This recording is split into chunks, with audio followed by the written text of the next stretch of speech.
Laivanvarustajankatu 6 Helsingin Ullanlinnassa on aikoinaan rakennettu suojeluskunnalle.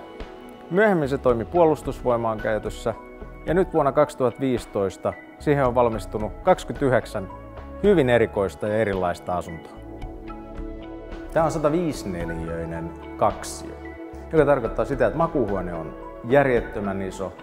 Me ollaan talon ensimmäisessä kerroksessa ja tässä on kattoikkuna suoraan taloyhtiön sisäpihalle.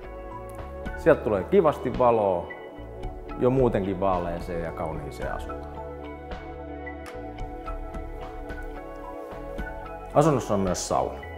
Kylpyhuone on näyttävä, iso laattaa, korkeata tilaa ja paljon valoa.